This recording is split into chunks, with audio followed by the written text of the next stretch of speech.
Chapter पढ़ने से पहले क्यों ना देख ले कि इस चैप्टर में कौन कौन सी बातें हैं, ठीक है, कौन कौन सी बातें जिसको हम ध्यान ही रखना है, नहीं ध्यान रखने का कोई मतलब नहीं बनता है। ये 4 बस आपके ज़हन में होने चाहिए, बस 4 ही तो है। अब कहेंगे कि सर हमको ना चारों यादें नहीं होगा, हम क्या करें? सर हम बहुत याद करने की कोशिश किए, हमसे होता ही नहीं है। होगा, कैसे होगा? आइए ना, हम बताते हैं कैसे होगा। बहुत बच्चों के मन में सवाल चलता है कि सर हमसे सब्जेक्टिव तो लिखाता ही नहीं। तो एक बात आप ध्यान रखिए, अगर आपको मान लीजिए बिहार का इतिहास लिखने के लिए मिले और कहे कि बताइए बिहार जो राज्य है वर्तमान में 1950 से लेकर के अब तक के वर्तमान समय में किस मुख्यमंत्री के समय बिहार का विकास अब तक के सर्वोच्च हुआ है, अब से आगे क्या होगा उसका नहीं, सर्वोच्च हुआ है। राबड़ी देवी जब बिहार की मुख्यमंत्री बनी थी तो उन्हें लिखना नहीं आता था, बिल्कुल मूर्ख थी। मतलब हमेशा वो घर का काम देखा करती थी, किचन में काम करती थी, उनका काम होता था उनके बाल बच्चों को नहलाना धुलाना, स्कूल भेजना, पढ़ाना लिखाना, इसके अलावा कोई काम नहीं जानती थी वो। इतिहास में क्या होता है ना, बच्चे 2 चीज से डरते, नाम से और ईस्वी से नहीं डरना है। ईस्वी से डरना ही नहीं है। मैं एक क्लास लूंगा ईस्वी पे, एकदम एक क्लास में सबके सब ईस्वी खत्म। और इन लोगों ने मुझे मेरे भारत को लूट लिया। मेरे भारत को पता है सोना का चिड़िया कैसे बना था भारत? भारत में बहुत ही अच्छे किस्म के क्या होते थे। नमस्कार प्यारे बच्चों, कैसे हैं आप सब? बढ़िया। चलिए हम लोग चैप्टर नंबर 7 की बातें करेंगे ना। 6 तक तो क्लियर था ना अपना? चैप्टर नंबर 6 तक तो सारी चीजें क्लियर था। थोड़ा सा और बड़ा। चैप्टर नंबर 7 की बातें करेंगे। इसमें क्या था? एक साम्राज्य की राजधानी, एक साम्राज्य की राजधानी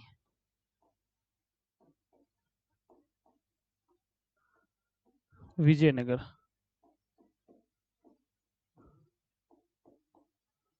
ठीक है, इसी विजयनगर की बातें हम लोग करने वाले हैं ना आज के क्लास में।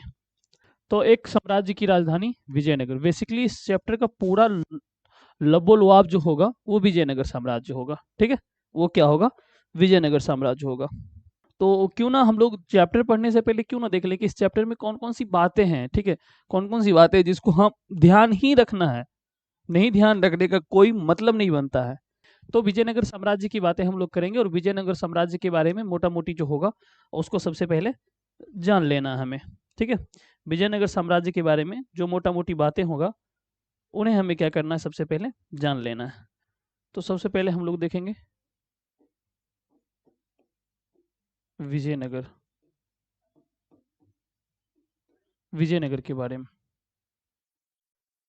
ठीक है, बहुत ज़्यादा इसमें हम लोग डिटेल करने की कोशिश नहीं करेंगे, नहीं तो ये तो इतना चैप्टर बहुत बढ़िया है, बहुत इंटरेस्टिंग चैप्टर है।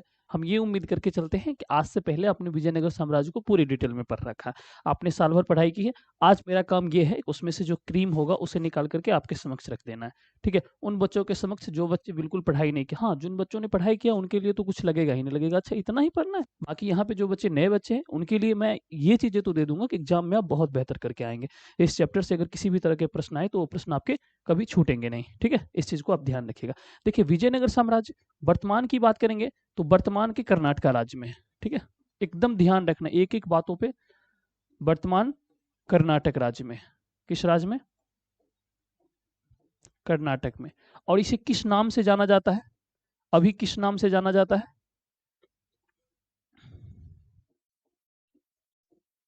ये आपसे पूछ देगा अभी किस नाम से जाना जाता है।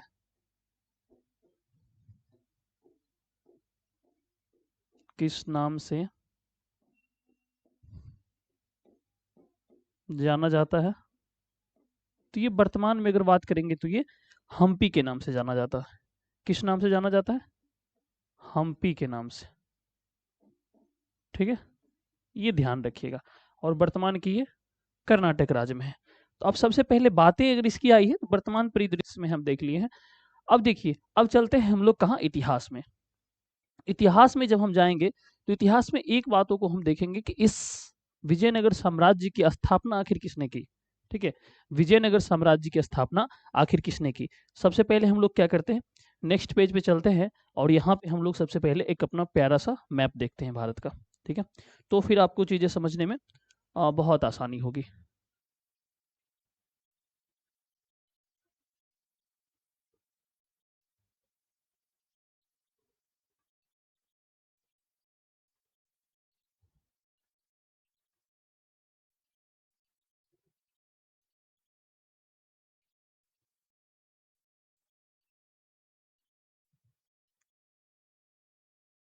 ये आपका सिक्किम, ये असम, ये अरुणाचल को ऐसे लीजिए, मणिपुर, मेघालय, यहाँ पे त्रिपुरा को लेते हुए ये मिजोरम, और ये आपका पश्चिम बंगाल होते हुए उड़ीसा, इसको इस तरीके से मिला देना है। ठीक है, ये अपना प्यारा भारत है। और यहाँ पे एक ये वाला जो क्षेत्र है, यही था आपका विजयनगर। यही क्या था?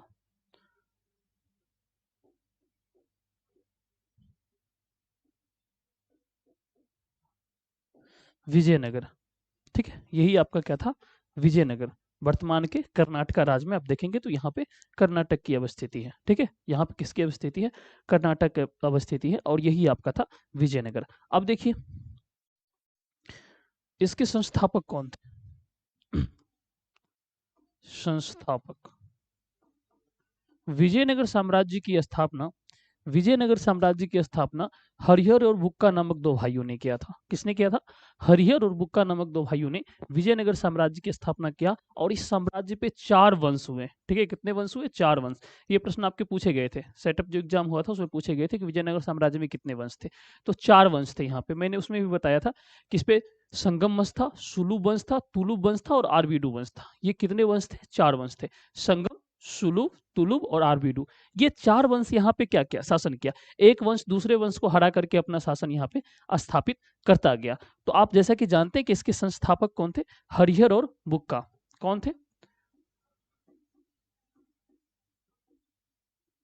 हरिहर एंड बुक्का, ये दो भाई थे। ठीक है,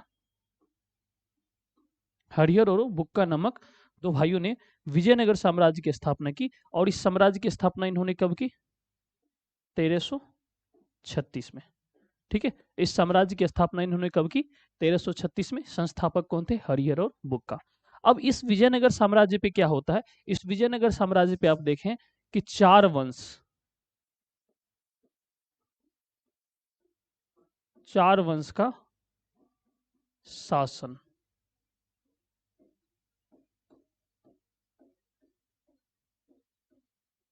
होता है।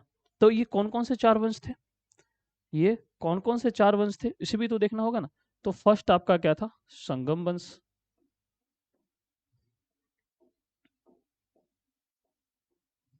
दूसरा आपका था सुलुभ वंश, और थर्ड आपका था तुलुब वंश, और फोर्थ आपका था आरवीडू वंश।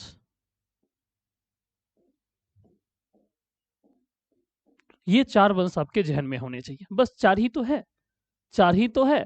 अब कहेंगे कि सर हमको ना चारों यादें नहीं होगा, हम क्या करें सर, हम बहुत याद करने की कोशिश किए, हमसे होता ही नहीं है। होगा, कैसे होगा? आइए ना, आइए ना, हम बताते हैं कैसे होगा। अब बताइए, ये 100 से है। इतना देखिए, ध्यान रखिए, आप ओ आ हर्षी दीर्घी हर्षु दुर्गु पढ़ते हैं ना? पढ़ते हैं कि नहीं पढ़ते हैं? आप कहेंगे हाँ सर पढ़ते हैं। कब पढ़े थे? आप कहेंगे हैं ऐसे बोलिएगा सर, हम तो बहुत बचपने में वो आता था, हमको आता है ना।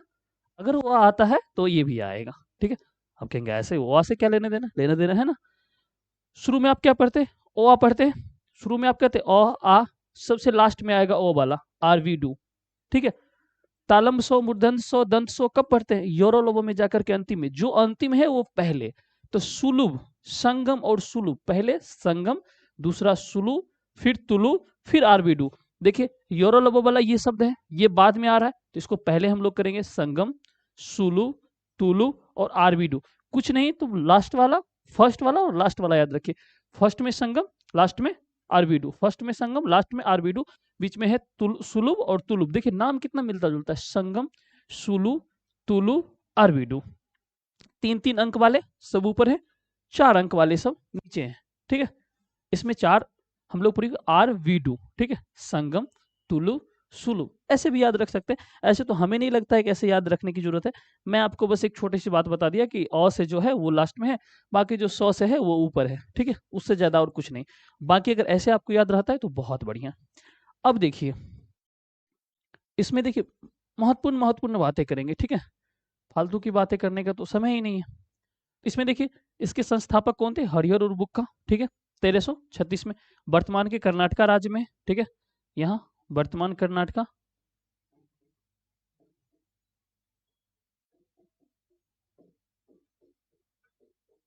वर्तमान कर्नाटका, और इसे हम्पी के नाम से जाना जाता है अभी।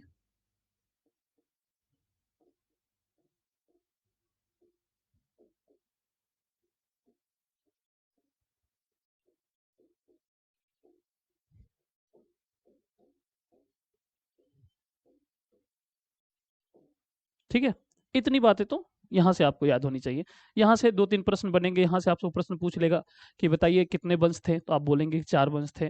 कौन-कौन से थे, ये कभी पूछ लेगा। विजयनगर साम्राज्य वर्तमान में कहाँ है, इसे किस नाम से जाना जाता है, इसके संस्थापक कौन है और इसकी स्थापना कब हुई थी। यहाँ से 4-5-6 प्रश्न बनने की पूरी संभावना होगी। एमसीक्यू में जो प्रश्न बनेंगे उनके। हाँ, अगर मान लीजिए कहेंगे कि सर सब्जेक्टिव में प्रश्न बन गया तो क्या करेंगे, तो आपको कहेगा कि विजयनगर साम्राज्य पे कितने वंशों ने शासन किया, ये भी 2 नंबर में प्रश्न पूछ देंगे। अब बस यही 4 आप लिखेंगे, यही 4 आप लिखेंगे तो आपके 2 नंबर के प्रश्न आ जाएँगे। बहुत बच्चों के मन में सवाल चलता है कि सर हमसे सब्जेक्टिव तो लिखाता ही नहीं। तो एक बात आप ध्यान रखिए, तमाम सब्जेक्टिव्स आपके कितने पूछे जाएँगे? 50 नंबर के सब्जेक्टिव पूछे जाएँगे, उसमें से 2 नंबर और 5 नंबर की अलग-अलग अपनी कैटेगरी है। ठीक है? अलग-अलग अपनी कैटेगरी है, वो मैंने आपको बता दिया था सेटअप एग्ज़ाम में किस तरह के प्रश्न आते हैं। देखिए, हम एक ही बात कहते हैं कि सब अगर आपसे नहीं लिखा रहा है सब्जेक्टिव प्रश्न, तो एक बात आप अपने आप को एक बार अपने अंदर झाँकिए, ठीक है? एक बार अपने अंदर झाँकिए और कहिए क्यों? व्हाय? अगर मैंने लंबी-लंबी कहानियाँ बताया है, एक-एक चैप्टर पे, तो वो प्रश्न को आप क्यों नहीं लिख पा रहे हैं? नहीं लिख पा रहे हैं, तो कहीं न कहीं बाबू क्लास में आपकी जो मनःस्थिति है, वो कहीं न कहीं सेट नहीं है। हाँ, इसी के लिए तो लास्ट में हम जो प्रश्न देंगे, ठीक है? जिन बच्चों को अपनी भाषा में लिख सकते हैं, बिल्कुल लिखिए। बाकी उसके आंसर्स लिखे रहेंगे, उस आंसर्स को आप अच्छे से देख लेंगे, ठीक है? उस आंसर्स को आप अच्छे से देख लेंगे। ऐसे जो इम्पोर्टेंट चैप्टर होंगे, उनकी कहानियाँ, ठीक है? उनसे संबंधित बातें बताता रहूँगा, ठीक है? उसके लिए आप निश्चिंत रहिएगा। चलिए, ठीक है? ये भी कहीं आपसे पूछ ले। इसकी अवस्थिति कहाँ है? दक्षिण भारत में इसकी अवस्थिति है, ठीक है? इसकी अवस्थिति कहाँ है? दक्षिण भारत में। साम्राज्य के सबसे शक्तिशाली शासक।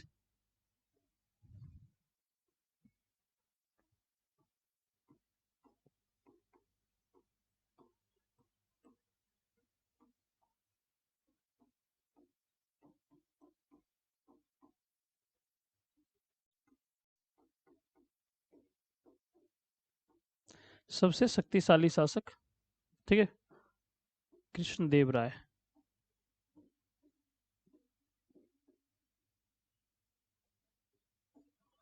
ठीक है, ये सबसे शक्तिशाली शासक।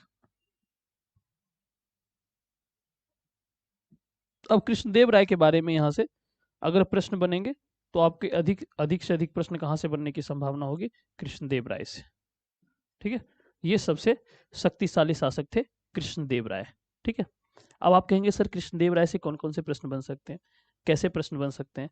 तो बाबू क्या है ना, कृष्णदेव राय इस समय, इनके समय ही जो विजयनगर साम्राज्य था वो अपने चरमोत्कर्ष पर था। चरमोत्कर्ष कहने का क्या मतलब है? आप लोगों के दिमाग में ये भी आता होगा कि सर चरमोत्कर्ष कहने का क्या मतलब है? आपने कहा था जब मुगल हम पढ़ाएंगे तो मुगल में बताएंगे कि आपको किसके, अकबर के समय चरमोत्कर्ष पर था। और इसमें भी देखेंगे यहाँ पे विजयनगर साम्राज्य जो है कृष्णदेव राय के समय अपने चरमोत्कर्ष पे था। चरमोत्कर्ष कहने का क्या मतलब? जैसे कि देखिए, अगर आपको मान लीजिए बिहार का इतिहास लिखने के लिए मिले और कहे कि बताइए बिहार जो राज्य है वर्तमान में 1950 से लेकर के अब तक के वर्तमान समय में किस मुख्यमंत्री के समय बिहार का विकास अब तक के सर्वोच्च हुआ है, अब से आगे क्या होगा उसका नहीं, सर्वोच्च हुआ है अपने चरमोत्कर्ष पे। तो आप जाहिर सी बात है आप कहेंगे कि नीतीश कुमार के समय बिहार का विकास चरमोत्कर्ष पर था। कैसे? क्योंकि सड़कें थी, बिजली थी, सारी व्यवस्थाएं थी, पढ़ाई लिखाई, दवाई सिंचाई, तमाम तरह की चीजें थी। ठीक, जो भी था पहले की अपेक्षा, हम क्या करेंगे, अपेक्षा देखेंगे पहले कितना विकास हुआ और अब कितना विकास हुआ है। ठीक है, हम इसी पैमाने पे किसी चीज को नापेंगे तो हम लोग कहेंगे नीतीश कुमार के समय बिहार चरमोत्कर्ष पे था। जैसे कि मगध साम्राज्य को आप देखे थे, चंद्रगुप्त मौर्य के समय अपने चरमोत्कर्ष पे था और अशोक के समय उससे भी ऊपर चला गया था, कलिंग को भी जीत करके अपने में मिला लिया था। मान लीजिए आपके गांव का विकास की बात करें तो कहेगा कि आपका गांव का विकास किस मुखिया जी के समय चरमोत्कर्ष पे था, तो आप कहेंगे फलाना मुखिया जी के समय हमारे गांव का विकास चरमोत्कर्ष पे था, क्योंकि उन्होंने पुस्तकालय बना दी, उन्होंने अच्छी अच्छी लाइब्रेरियां 2-4 बनवा दी, उन्होंने सड़कें अच्छी बनवाई, उन्हें नली गली अच्छी बनवाई, गांव में लाइट की व्यवस्था करवा दी, सड़कों पे लाइट लगवा दी, रात को चोर नहीं आते थे। ये तमाम चीजें आप बोलेंगे, ठीक है, जो भी आपके लिए अच्छा काम को। ठीक उसी तरीके से विजयनगर साम्राज्य में एक व्यक्ति थे जिनका नाम था कृष्णदेव राय। ठीक है, कृष्णदेव राय काफी योग्य शासकों में से एक था, काफी शक्तिशाली हुए। इससे पहले हरिहर और बुक्का का नाम आप जानिए, और इसमें एक दूसरा व्यक्ति होगा कृष्णदेव राय। इससे ज्यादा कुछ जानने की जरूरत नहीं है, ठीक है, इससे ज्यादा कुछ जानने की जरूरत नहीं है। तो कृष्णदेव राय के समय आप कहेंगे सर कैसे, आप जो कह रहे हैं कि ये शक्तिशाली था, तो कैसे शक्तिशाली था? तो देखिए, इनके दरबार पहले, सबसे पहले ये किस वंश थे, इनका वंश कौन सा था? तो ये तुलु वंश से थे। किस वंश से थे? तुलुव वंश से थे। और इनके दरबार में अष्ट दिग्गज रहते थे।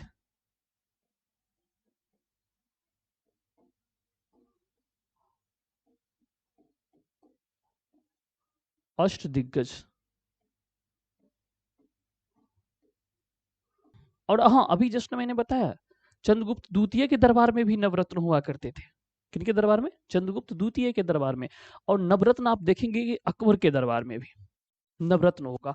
जितने भी महान शासक हैं वो बड़े बड़े विद्वानों की एक टोली बना करके रखते हैं, और उनसे अपनी क्या करते हैं, ज्ञान ग्रहण करते हैं, और तब जाकर के शासन करते हैं। ये जो अष्ट दिग्गज रहते थे, अष्ट दिग्गज, इसमें से एक व्यक्ति कौन था? तेनालीराम। नाम सुने होंगे आप, तेनालीराम इन्हीं के दरबार में था। तेनालीराम इन्हीं के, ठीक है, इन्हीं के दरबार में था तेनालीराम। कृष्णदेव राय के दरबार में तेनालीराम था। ऐसे कई, ठीक है, ऐसे कई दिग्गज, अष्ट दिग्गज यानी कि 8 दिग्गज, ठीक है, 8 विद्वान व्यक्तियों का एक समूह, ठीक है, कृष्णदेव राय के दरबार में रहते थे। अब कृष्णदेव राय के दरबार में 8 दिग्गज व्यक्तियों का समूह रहता था, और इन्हीं से ये राय मशवरा लेते थे किसी भी चीज पे, हर एक छोटी छोटी बातों पे इन्हीं से राय मशवरा लेकर के, और अपने इस तुलुक वंश को बहुत आगे लेकर के गए। ठीक है, कहा जाता है ना कि जिस प्रधानमंत्री के सलाहकार अच्छे होते हैं वो प्रधानमंत्री देश के लिए बेहतर करता है। चाहे अब क्यों राजनीति में क्यों कहा जाता है कि आप पढ़े लिखे नहीं है राजनेता बन सकते हैं, अच्छा आपको सिग्नेचर करने नहीं आता है आप मुख्यमंत्री बन सकते हैं। आप याद करिए राबड़ी देवी जी के, राबड़ी देवी जब बिहार की मुख्यमंत्री बनी थी तो उन्हें लिखना नहीं आता था, बिल्कुल मूर्ख थी। मतलब हमेशा वो घर का काम देखा करती थी, किचन में काम करती थी, उनका काम होता था उनके बाल बच्चों को नहलाना धुलाना, स्कूल भेजना, पढ़ाना लिखाना, इसके अलावा कोई काम नहीं जानती थी वो। अचानक से एक रात परिस्थिति ऐसी बनी कि लालू प्रसाद यादव सोते हुए कहते हैं उठो राबड़ी। क्या पागलों की बात कर रहे, उठो तुम, लो इस पे लिखो, ऐसे रा ब री राबड़ी देवी, लिखो लिखो, बार बार बार बार करके उनको सिग्नेचर करना सिखा दिए। रात भर में सिग्नेचर करना सिखाया, और कहा जाता है कि कल अहले सुबह जब उनकी गिरफ्तारी होने वाली थी तो राजभवन में जाकर के वो अपना इस्तीफा सौंपते और कहते हैं कि मैं अपनी पत्नी को मुख्यमंत्री बनाने जा रहा हूँ। पूरा बिहार भौचक्का रह गया, पूरा बिहार भौचक्का रह गया कि एक मूर्ख महिला के हाथों में पूरे बिहार की कमान दे रहे हैं इस व्यक्ति, ये बिहार का क्या होगा। और यकीन मानिए कि लालू जी से अच्छा बिहार का अगर बिहार को किसी ने चलाया तो राबड़ी देवी जी चलाई थी, लालू जी से अच्छा चलाई थी एकदम। अगर सही से पढ़ेंगे, राजनीति की बातें मत सोचिए, कोई किसी पार्टी को सपोर्ट करते होंगे, हम आपको समझाने के लिए कह रहे हैं कि कोई व्यक्ति कैसे अच्छा शासन कर सकता है। उनके जो आसपास जो आईएएस लोग थे वो बहुत ही ईमानदार और बहुत ही बेहतर व्यक्ति थे। उनके आसपास जो आईएएस लोग थे वो बहुत ही ईमानदार और बहुत ही बेहतर व्यक्ति थे, जो राबड़ी देवी को हमेशा सलाह दिया करते थे कि मैडम इस काम को ऐसे करना है, मैडम इस काम को ऐसे करना है। आप यकीन मानेंगे कि जब कोई दंगा होता था ना, जब किसी तरह के झगड़े होते थे तो राबड़ी देवी वहां पहुंच जाती थी। एक बार की घटना है कि मुजफ्फरपुर में कोई कांड हुआ था और राबड़ी देवी उसी गांव में जाकर के रात भर रह गई थी। रात भर किसी राज्य की मुख्यमंत्री एक बस्ती में जाकर के रहे जहां फूस के घर है। तो इस तरीके से क्यों? क्योंकि उनके जो सलाहकार थे, उनके आसपास जो लोग थे, जो आईएएस थे, वो बहुत ही ईमानदार थे। वो जो आप जो कहते चारा घोटाला, जिसमें लालू जी जेल गए, उसका जांच वो खुद करवाई थी। राबड़ी देवी की जांच अगर नहीं करवाती तो लालू जी जेल नहीं जाते। तो क्या था, उनके आईएएस जो थे ना, ईमानदार लोग थे, और इनमें भी ईमानदारी कूट कूट के भर गई, और वो लोग जिस तरीके से कहते थे राज्य को उन्होंने उस तरीके से चलाया, और लालू जी से ज्यादा समय तक वो बिहार की मुख्यमंत्री भी रही, और लालू जी से बढ़िया उस बिहार को चलाई भी। तो क्यों?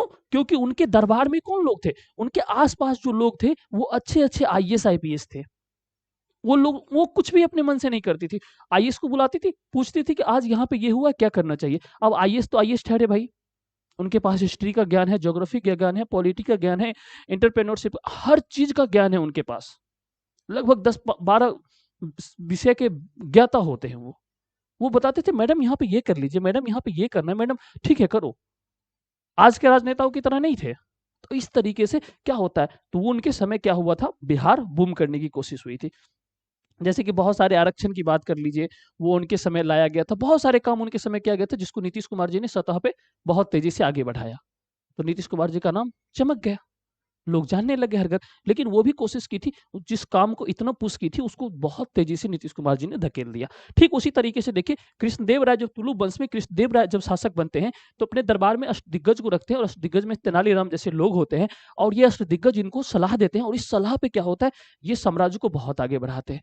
ये अपनी माँ के नाम पे नागलपुरम शहर बसाते हैं। नागलपुरम शहर ये बसाते हैं माँ के नाम पे।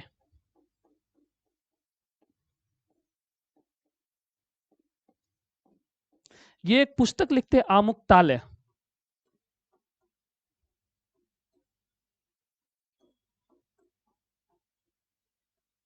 आमुक्तालय एक पुस्तक होती है।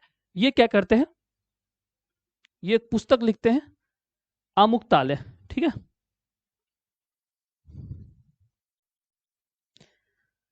ये पुस्तक लिखते हैं आमुक्तालय, ठीक है। अष्टदिग्गज इनके दरबार में रहते हैं, ये तुलु वंश से थे। और देखिए, इन्हीं ये मंडपों का निर्माण, मंडप का निर्माण, मंडप का निर्माण करवाना ये शुरू किए। मंडप का निर्माण कहाँ होता था बाबू? तो ये मंदिर परिसर में। कहाँ होता था? मंदिर परिसर में। मंदिर परिसर मतलब मंदिर के आसपास, ठीक है। मंदिर परिसर में मंडप का ये निर्माण करवाना शुरू किए, ठीक है। ये मंदिरों का निर्माण, मंदिरों का निर्माण एवं रखरखाव इनके द्वारा शुरू करवाया गया।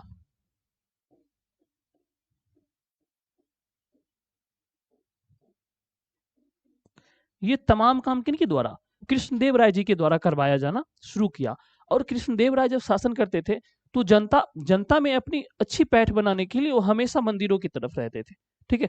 ताकि जनता क्या करे, जनता को भगवान से लगाव है, और राजा भगवान के बराबर अपने को समक्ष खड़ा कर दे, तो राजा को क्या हो जाता है, जनता राजा को भगवान मानना शुरू कर देती है।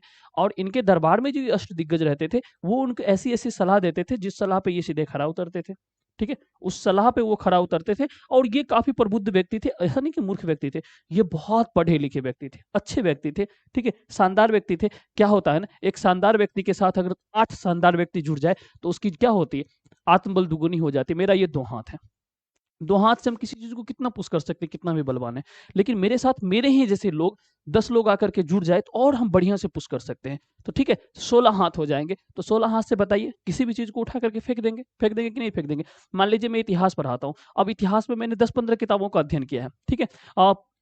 6 लेवल से लेकर के और पोस्ट ग्रेजुएट लेवल तक के इतिहास को लगभग मैंने पढ़ा है। अब मान लीजिए कोई व्यक्ति ऐसा आ जाए जो इतिहास में पीएचडी हो, ठीक है, जो इतिहास में पीएचडी कर रखा हो। कोई व्यक्ति ऐसा आ जाए जो हमसे भी ज्यादा 10-20-25 किताबों को, अगर हम सब एक जगह बैठे, तो एक नया इतिहास लिख देंगे कि नहीं लिख देंगे? लिख देंगे। इतिहास में बड़ी बड़ी बातें लिख सकते, अच्छी अच्छी बातें लिख सकते। कुछ चीजें उनको पता होगी, कुछ चीजें उनको पता होगी, कुछ चीजें उनको, सबको एक जगह करेंगे तो नई इतिहास बन जाएगी, एक नई किताबों की रचना हो जाएगी। ठीक इसी तरीके से इनके पास तो नॉलेज था ही था, और यहाँ से ये नॉलेज लेकर के ये तमाम तरह की चीजें किया करते थे, जिसमें से बहुत सारी चीजें आपको याद नहीं रखने की जरूरत है। इसमें से याद रखने की जरूरत क्या है, कृष्णदेव राय तुलु वंश से संबंधित है। किस वंश से? तुलु वंश से। इनके दरबार में, ठीक है, ये किस वंश से थे? तो तुलु वंश से थे। ये बातें आप ध्यान रखिएगा, ठीक है। इनके दरबार में अष्ट दिग्गज रहते थे, ये बातें ध्यान रखिएगा। तेनालीराम भी इन्हीं के दरबार में थे, ठीक है। ये मंदिरों के रखरखाव और निर्माण में अपना योगदान दिए। आमुक्तालय, आमुक्तालय नाम की जो पुस्तक थी, ये पुस्तक इन्होंने ही लिखा। ठीक है, किन्होंने? ये कृष्णदेव राय ने। ठीक है, ये सबसे शक्तिशाली शासकों में से एक थे। ठीक है, कृष्णदेव राय। नागलपुरम जो शहर है, ये शहर इनकी अपनी माँ के नाम पे बसाए। ठीक है, माँ के नाम पे नागलपुरम शहर को ये बसाए। कौन? कृष्णदेव राय। और मंडप का निर्माण ये मंदिर परिसर में करवाना शुरू किए। कम से कम इतनी बातें तो इनके बारे में ध्यान रखना ही रखना है। ठीक है, इनके बारे में इतनी बातें तो ध्यान रखना ही रखना है। तो ये चीजें कृष्णदेव राय के बारे में इतनी बातें। देखिए, यहाँ से ही प्रश्न बनेंगे, अधिकतर प्रश्न आपके यहाँ से बनेंगे। फिर आपके प्रश्न हो सकता है कि यहाँ से प्रश्न आपके बन जाए, संगम वंश, तुलु वंश, सुलु वंश से, और हो सकता है तो यहाँ से प्रश्न, ये दो जो स्लाइड है, ये वाला स्लाइड देख रहे हैं आप, संगम वंश, आरवीडू वंश, तुलु वंश। ठीक है, यहाँ से आपके प्रश्न बनेंगे, और एक हो सकता है कि यहाँ से आपके प्रश्न बने। ठीक है, यहाँ से आपके प्रश्न बने। ठीक है, अब देखिए, इतनी बातें क्लियर है। तो चलिए अब पीपीटी से देखते हैं। ठीक है, अब हम लोग क्या करते हैं, पीपीटी ओपन करते हैं, यहाँ से देखते हैं। यहाँ पे बहुत सारी चीजें लिखी हुई है, बहुत सारी चीजों को हम लोग को देखना नहीं है। ठीक है, बहुत सारी चीजों को यहाँ पे देखना नहीं है। चलिए यहाँ पे देखिए, तो विजयनगर साम्राज्य की स्थापना 2 भाई हरिहर और बुक्का 1336 में, ये चीजें क्लियर है। अलग अलग भाषा बोलने वाले तथा अलग अलग धार्मिक परंपराओं को मानने वाले यहाँ लोग रहते थे। यहाँ पे देखिए, विजयनगर साम्राज्य में अलग अलग भाषा बोलने वाले लोग, अलग अलग धार्मिक लोग रहते थे। ऐसा नहीं है कि सिर्फ यहाँ पे हिंदू ही रहते थे, हिंदू, मुस्लिम, सिख, ईसाई तमाम तरह के लोग रहते थे। ठीक है, और यहाँ पे क्या था, अलग अलग भाषाएं, अलग अलग धार्मिक परंपराओं को मानने वाले लोग थे। ठीक है, अलग अलग भाषाएं और अलग अलग धार्मिक परंपराओं को मानने वाले लोग यहाँ रहते थे। यह साम्राज्य में उत्तर में कृष्णा नदी और दक्षिण सुदूर तक फैला हुआ था। अब देखिए, ये साम्राज्य फैला कहाँ कहाँ तक था। उत्तर में कृष्णा नदी, ठीक है, उत्तर में कौन सी नदी? उत्तर में कृष्णा नदी। ठीक है, एकदम यहाँ पे मैप पे, हर चीज को मैप पे करेंगे। ठीक है, उत्तर मतलब इसके, देखिए विजयनगर साम्राज्य के उत्तर देखेंगे तो उत्तर वाला भाग ये है, ये है। तो यहाँ पे आप कह देना। ठीक है, ये यहाँ नहीं, कृष्णा नदी थोड़ा सा यहाँ है, नीचे है, लेकिन उत्तर में कृष्णा नदी, और दक्षिण में लगभग ये राज्य साम्राज्य यहाँ तक फैला हुआ था, नीचे तक। ठीक है, नीचे तक फैला हुआ, उत्तर में कृष्णा नदी। तो ये चीज आप ध्यान रखिएगा। ठीक है, ये चीजें आप ध्यान रखिएगा। बाकी चलिए नेक्स्ट देखते हैं। 1565 में आक्रमण किया और इस पे इसे लूटा गया। ठीक है, 1565 में ये साम्राज्य खत्म हुआ। कैसे खत्म हुआ, कैसे 1565 में क्या होता है, इस पे आक्रमण होता है और बड़े पैमाने पे लूटपाट की जाती है, बड़े पैमाने पे। अब आपको, हमको उतना नहीं बता सकते हैं बाबू, उतना नहीं बता सकते हैं कि यहाँ पे गजपति था, यहाँ पे बहमनी था, ये सब मिलकर के एक बार क्या होता है, यहाँ पे अटैक करता है और इसको बड़े पैमाने पे लूटपाट करता है और ये साम्राज्य समाप्त हो जाता है। उतना मत जानिए, सिर्फ इतना जानिए कि 1565 में इस पर आक्रमण किया गया और इसे लूटा गया। ठीक है, 17वीं 18वीं शताब्दी तक ये पूरी तरीके से नष्ट हो गया। और फिर भी कृष्णा और तुंगभद्रा दोआब, कृष्णा और तुंगभद्रा दोआब क्षेत्र के निवासियों को यादों में आज भी ये जीवित रहता है। ये कृष्णा नदी ऊपर था और नीचे तुंगभद्रा था, इसके बीच का जो ये क्षेत्र था, ये जो बीच का क्षेत्र था, ये कृष्णा नदी, कृष्णा नदी और ये तुंगभद्रा नदी,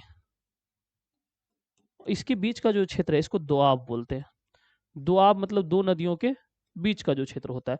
तो इस क्षेत्र के लोग जो थे, उसको आज भी ये चीजें याद होगा कि वहां किस तरीके से ये रहता था। ठीक है, वहां के इतिहास की बातें करती है, वहां जो लोग बच गए वो विजयनगर साम्राज्य को याद करते थे। हम्पी में यहाँ के स्थानीय मातृ देवी पंपा देवी, ठीक है, ये कभी से पूछ सकता है।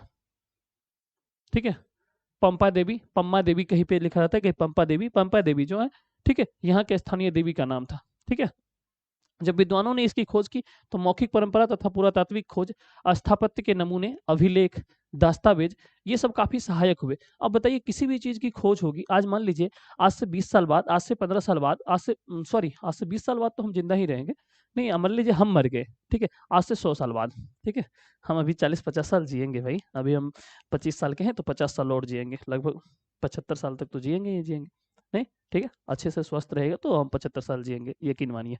बहरहाल, भारत की जो आबादी का औसत आयु जो है ना, अभी 69 वर्ष है। ठीक है, तो उसमें से हम 5-6 वर्ष ऐड कर लेंगे, योगा वोगा करेंगे, दौड़ेंगे ओढ़ेंगे तो जिएंगे। ठीक है, अब मान लीजिए हम मर जाते हैं, मेरे बारे में कोई जानना चाहे, ठीक है, मेरे गांव के बारे में जानना चाहे तो क्या करें, मेरे द्वारा लिखी गई कुछ चीजें, ठीक है, या मेरे बारे में लिखी गई कुछ चीजें, किसी ऑफिस में लिखी हुई चीजें, या मान लीजिए मेरे ब्लॉक में मेरे जन्म प्रमाण पत्र होंगे, उससे कुछ बातें, मैं जहाँ जॉब करूँ वहाँ की कुछ बातें, मान लीजिए मैं एजुकेशन बाबा में पढ़ा रहा हूँ, एजुकेशन बाबा के ये वीडियोज तो डिलीट नहीं होंगे, ऐसे वीडियोज, ठीक है, ऐसे बहुत सारी चीजें को मिला करके ही मेरे बारे में बताया जा सकता है ना। इसी तरीके से विजयनगर साम्राज्य के बारे में जब जानने की बात की गई, तो वहाँ पे खुदाई हुआ, खुदाई से जो चीजें मिली, स्थापत्य कला, मान लीजिए जो मंदिर बनवाया गया था वहाँ पे कृष्णदेव राय के समय, जो मंडप बनवाया गया था, वो मंडप देख करके अभिलेख, ठीक है, जो अभिलेख और दस्तावेज, ये काफी सहायक सिद्ध हुए। ठीक है, ये सब विजयनगर साम्राज्य को जानने में काफी सहायक सिद्ध हुए। ठीक है, क्लियरिटी है ना। चलिए, हम्पी के भवनावशेष 1800 ईस्वी में एक अभियंता पुरातत्वविद कर्नल कॉलिन मैकेंजी, ठीक है, कॉलिन मैकेंजी को आप एकदम ध्यान रखिएगा। ठीक है, ये कॉलिन मैकेंजी, इनका नाम एकदम ध्यान रखिएगा। ठीक है, कॉलिन मैकेंजी ये पुरातत्वविद थे और इंजीनियर थे, और इंजीनियर थे,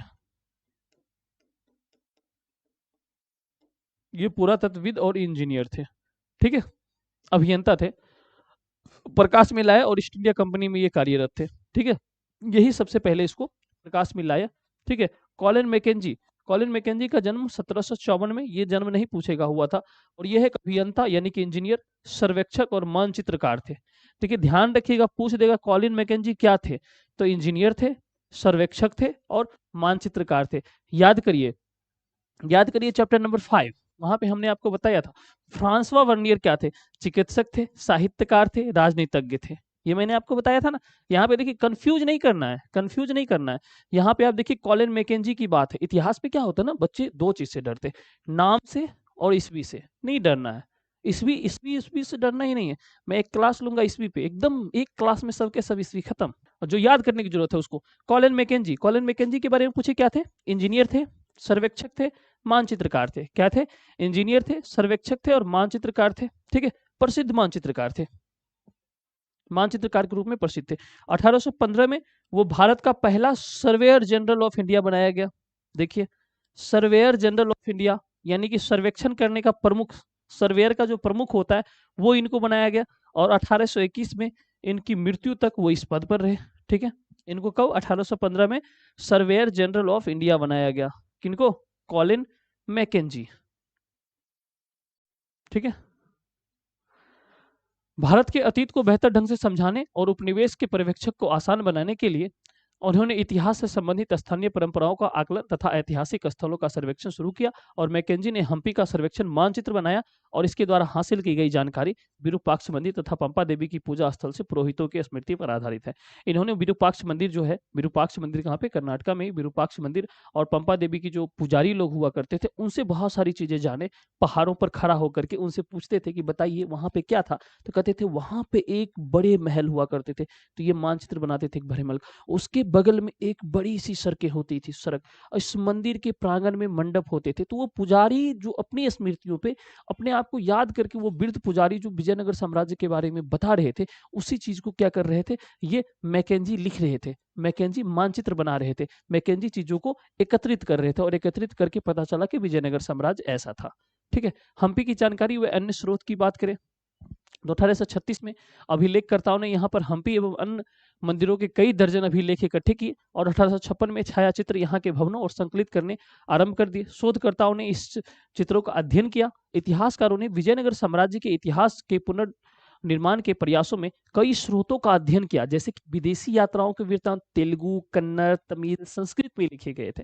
अब देखिए, अलग अलग साहित्यों का कुछ यात्रा वृत्तांत जो यहाँ लोग आए तेलुगु में लिखे, कुछ कन्नड़ में लिखे हुए थे, कुछ तमिल में लिखे हुए थे, और कुछ संस्कृत में लिखे हुए थे। ये तीनों भाषा तो आप देख रहे हैं दक्षिण भारत की भाषा है वर्तमान में भी, तेलुगु, कन्नड़, तमिल, ये दक्षिण भारत की भाषा है। और ये संस्कृत, ये सबसे प्राचीनतम भाषाओं में से एक भाषा है। ठीक है, इसके मातृभाषा भी इसे बोला जाता है। संस्कृत एक ऐसी भाषा है जिससे कई सारी भाषाओं का उदय हुआ है। ठीक है, जैसे कि हिंदी, हिंदी संस्कृत से ही निकला हुआ है। ठीक है, हिंदी संस्कृत से ही निकला हुआ है। ऐसे बहुत सारे भाषाएं हैं। भाषा को जब आप पढ़ेंगे, भाषा का इतिहास जब पढ़ेंगे, हिंदी साहित्य में अगर आप कभी रुचि रखते हैं, तो भाषा का इतिहास जब पढ़ाया जाएगा आपको, तो भाषा के इतिहास में कई सारे ऐसी बातें आएंगी जिसका उदय क्या होगा, ओरिजिन कहाँ से होगा, संस्कृत से होगा। बहरहाल हम लोग हिंदी साहित्य में अभी है नहीं, हम लोग कहाँ हैं, इतिहास में। तो तेलुगु, कन्नड़ और ये तमिल, ठीक है। ये 3 जो भाषाएं थी, ये अभी भी दक्षिण भारत की भाषाएं, इनमें आपको दिक्कत नहीं होगा। इसके अलावा आप संस्कृत को लेंगे, इन तमाम लिखे हुए साहित्यों से, ठीक है, क्या क्या विजयनगर साम्राज्य के बारे में लिखा गया है, इन सब से एक चीज को इकट्ठा करके विजयनगर साम्राज्य के बारे में जानकारी मिलती है। अब मान लीजिए तमिल में, तेलुगु में इल्लारे विजयनगर साम्राज्य उल्लारा कृष्णदेवराय उल्लारा नेद्रवला तो गेंद्रवला ना। तो इस तरीके से आप मान लीजिए वो किसी से ट्रांसलेट करवाता होगा, वो तमिल में बोलता होगा, फिर वो इंग्लिश में उसको ट्रांसलेट करता होगा, फिर लिखता होगा। इसी तरीके से अंग्रेजों ने इस तरीके की जानकारी इकट्ठा की ना, क्योंकि ये कॉलिन मैकेंजी कौन थे? अंग्रेज थे। बहरहाल आगे चलते हैं। विजयनगर साम्राज्य में प्रशासन कैसा था? प्रशासन की बात करें, ठीक है, विजयनगर साम्राज्य की विशेषता है। अच्छा बाबू एक बात आप लोग पॉइंट बी नोटेड, एक मैंने ही जो भी गलती से ही बताया होगा, जो भी होगा एक लिख लीजिएगा, पढ़ाते पढ़ाते ध्यान में आ गया। विक्टोरिया टर्मिनल, मेरे इंस्टा पे बहुत सारे बच्चों के मैसेज थे, तो मैं सोचा कि क्लास में ही इसको क्लियर कर दूं। विक्टोरिया मेमोरियल,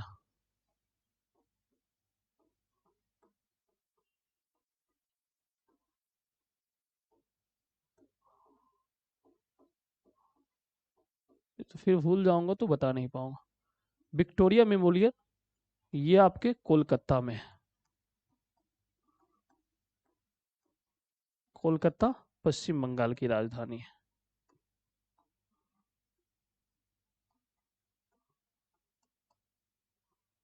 ये पश्चिम बंगाल की राजधानी है। ये एक बात है। दूसरी बात है विक्टोरिया टर्मिनल,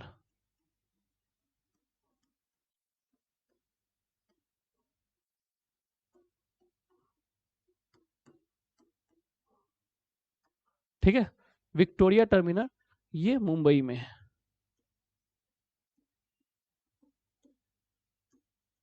ठीक है, मुंबई महाराष्ट्र, यह महाराष्ट्र की राजधानी है। वर्तमान में इसे किस नाम से जाना जाता है? छत्रपति शिवाजी टर्मिनल।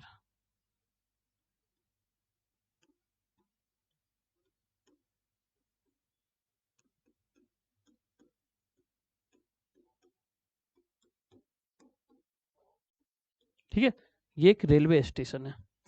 तो शायद बच्चों ने मैसेज किया था, हम शायद गलती से विक्टोरिया टर्मिनल भी कोलकाता में बता दिए थे, ठीक है। तो ये दोनों ध्यान रखिएगा, ये दोनों अलग अलग बातें हैं, अलग अलग जगह पे, ठीक है। मैं आपकी सफलता के प्रति मैं जिम्मेदार हूँ, ठीक है।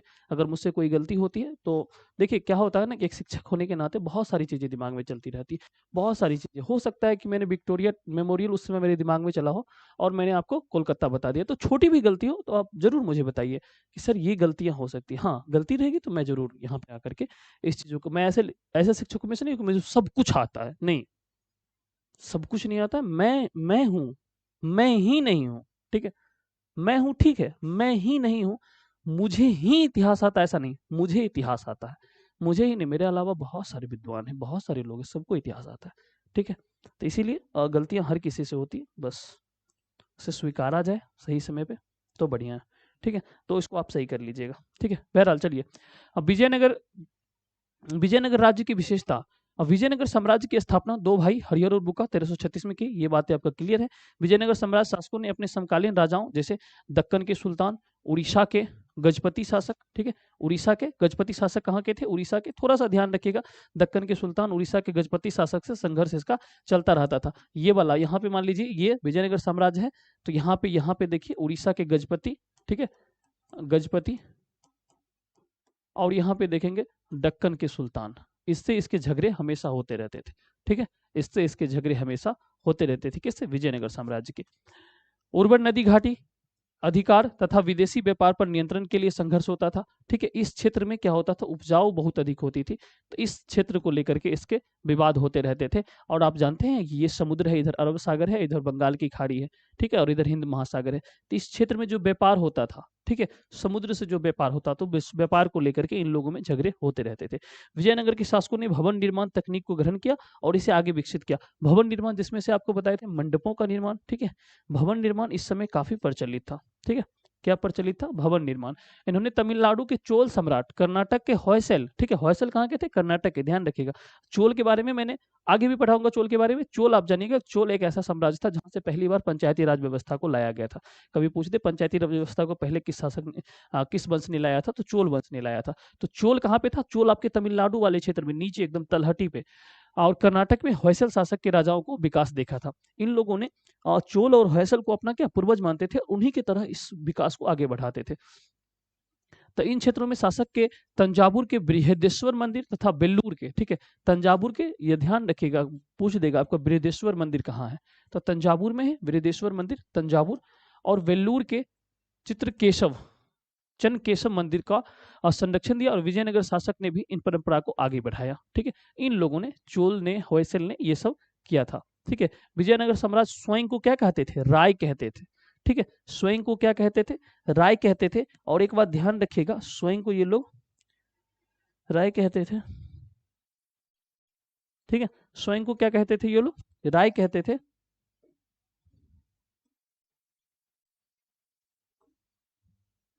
ठीक है, ये हम बाद में एक जगह लिख देंगे। ठीक है, स्वयं को राय कहते थे। और इसके जो सेना नायक होते थे उनको क्या कहा जाता था? नायक कहा जाता था। ये जो सेना के जो सर्वोच्च पद पे होते थे, सेना प्रमुख होते थे, उसको नायक कहा जाता था। और जो विजयनगर साम्राज्य के राजा होते थे वो स्वयं को राय कहते थे। इतनी बातें तो आप ध्यान में रखिएगा।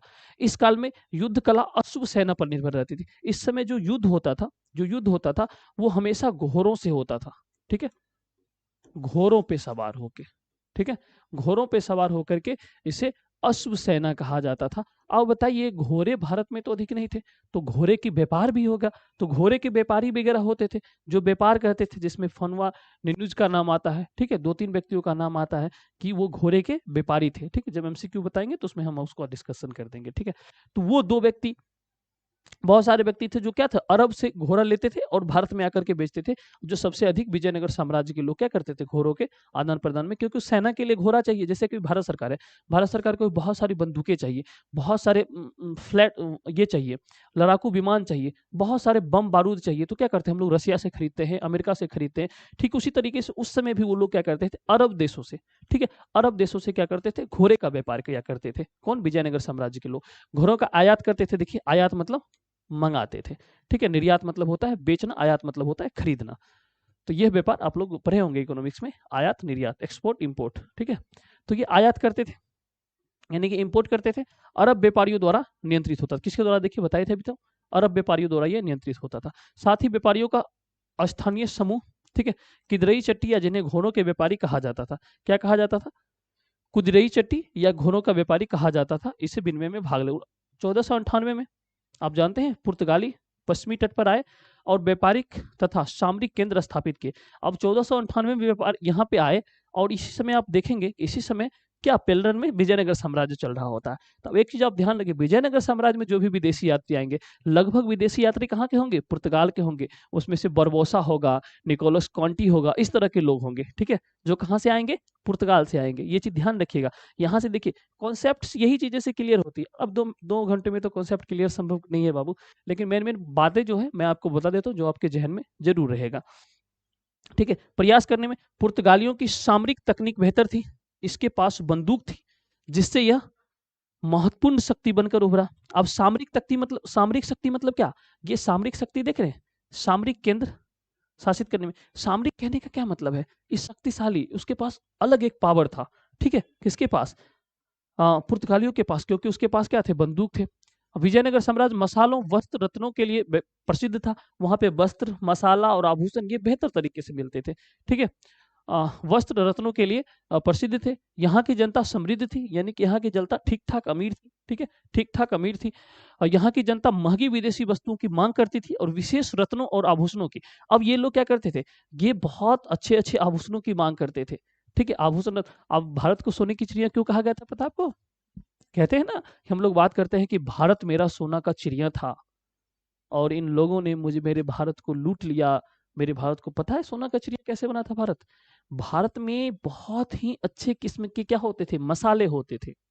बहुत ही बेहतर किस्म के मसाले होते थे और उसी मसाले को खरीदने के लिए जब विदेशों से लोग आते थे, तो वो मसाले ले जाते थे और बदले में सोना दे जाते थे।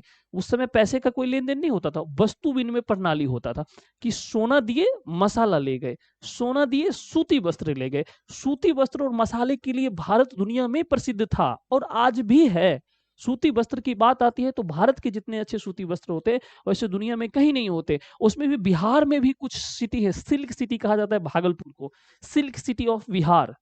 बिहार में सिल्क सिटी कहा जाता है भागलपुर। आप जाइए भागलपुर की साड़ी देखिए, भागलपुर का चादर देखिए, वो बहुत ही खूबसूरत होता है, बहुत ही बढ़िया होता है। जो बच्चे भागलपुर से होंगे उनको पता होगा।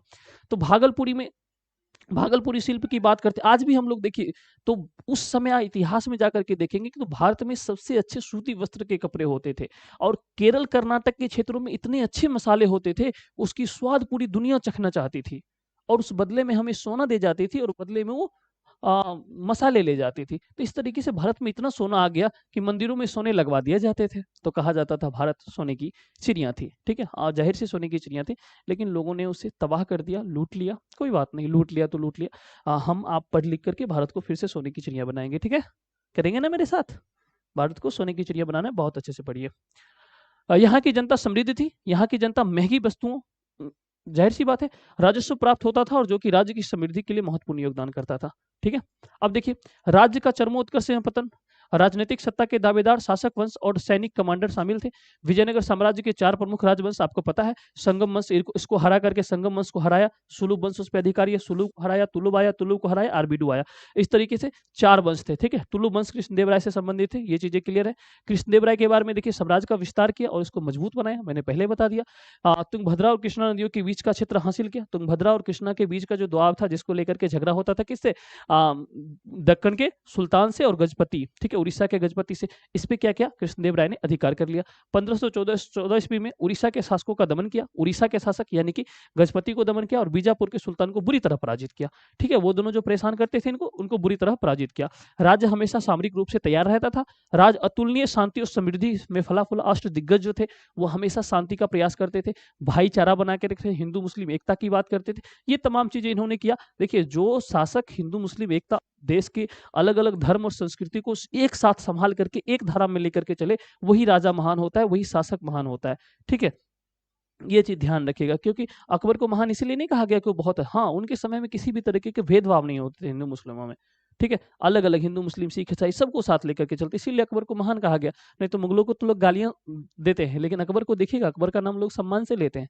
तो कारण यही था। कृष्णदेव राय भी उसी तरह के लोग थे। इन्होंने कई मंदिरों का निर्माण करवाया, पहले ही बता चुके हैं। दक्षिण भारत के मंदिरों में गोपुरम जोड़ने का श्रेय कृष्णदेव राय को ही दिया जाता है। गोपुरम, ठीक है? गोपुरम जोड़ने का श्रेय कृष्णदेव राय को ही दिया जाता है। अब दिया भी क्यों ना जाए, गोपुरम जोड़ने का श्रेय इन्हीं को दिया जाता है, ठीक है? कृष्णदेव राय को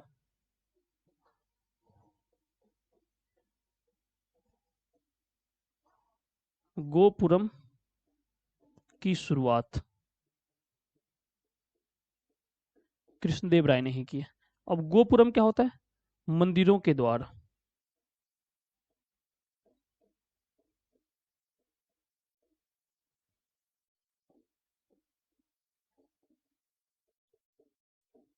अब देखिए गोपुरम क्या होता था, थोड़ा सा समझ लीजिए।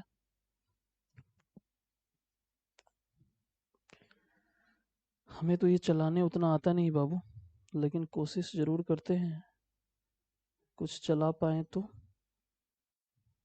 नहीं आता है मुझे, चलिए कोई बात नहीं। यहाँ से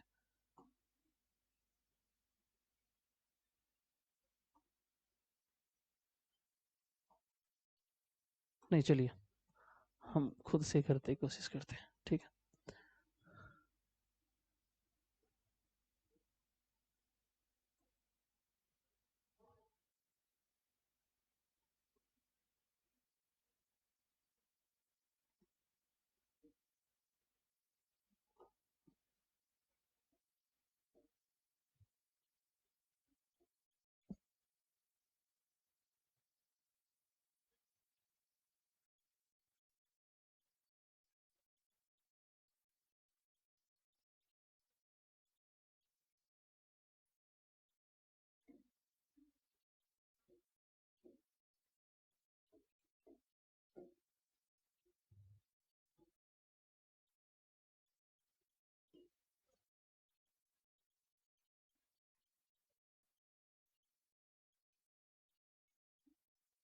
ठीक है। इस तरीके मंदिरों में क्या होता है, ये छोटा मंदिर मैंने बताया, ये बड़े बड़े मंदिर होते थे, और ये वाला ये इस तरीके से ऊपर तक, ठीक है, ऊपर तक ये बना होता था।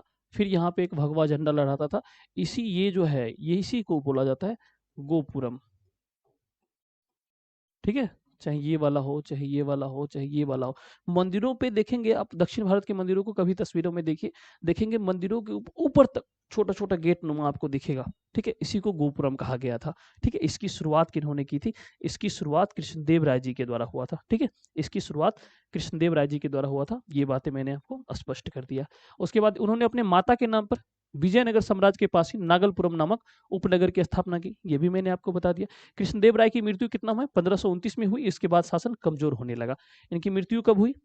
ये ध्यान रखिएगा, मृत्यु 1529 में हुई। इसके बाद ये शासन कमजोर होने लगा। उसके उत्तराधिकारियों का विद्रोह, नायकों और सेनापतियों की चुनौतियों का सामना करना पड़ा, और 1542 तक केंद्र समाप्त हो गया।